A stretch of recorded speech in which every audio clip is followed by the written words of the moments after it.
farming ornamental fish is actually not so far from farming marine fish. In the way that they build the tanks in ornamental fish, right, it also is stack process. If we are able to develop a single level tier, or what's stopping us from trying to stack them in verticals upwards.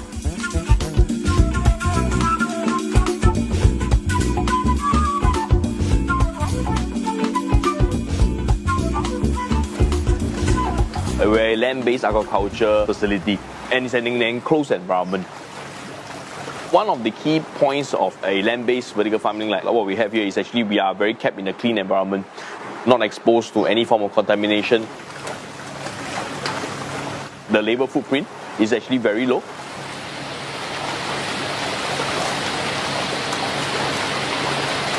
What you're looking at here is two great big tanks of coral trout. In total, around here, I think we're looking at more than 5 tons of coral trout that we have here. And over at level 2, you'll be seeing some of our hybrid grouper, Longhu.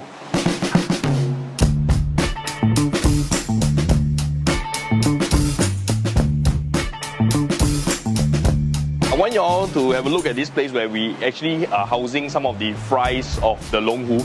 There are small tanks that's housing all these different hybrid grouper.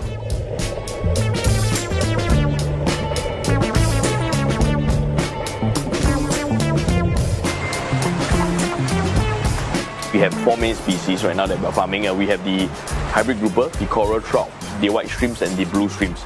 Our current production numbers are actually at about 200 tons to about 220 tons per year.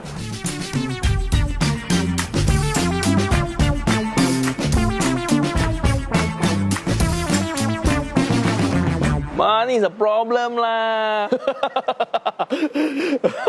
I think the biggest challenge, of course, is funds is one challenge. I think the other challenge is also the knowledge. Seafood or fish aquaculture farming is actually a very challenging business to understand and to grow in that kind of scale in terms of understanding first the technology, the breeding, the condition, the environment, and how to make sure that this fish grows in good, consistent condition. Welcome to the Apollo Command Center. This is where we consolidate most of our farming data and remotely assessing all the different settings of the farm. From whether it is the temperature, the salinity, the oxygen, the pH, they all can be monitored from this remote station. Whenever there is something like an alert that appears, right, we will be able to trigger a manpower on site. Yeah.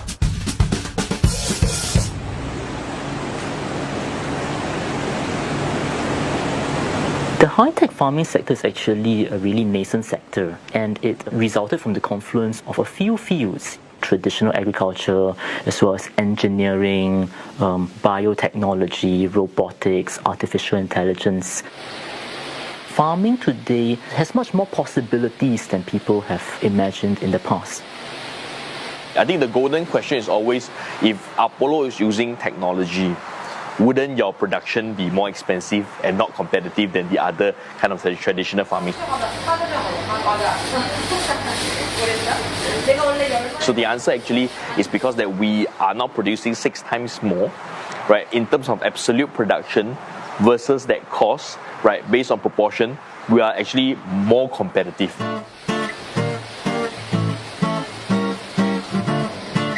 To whether or not Singaporeans support local produce, I think a lot of it comes down to price.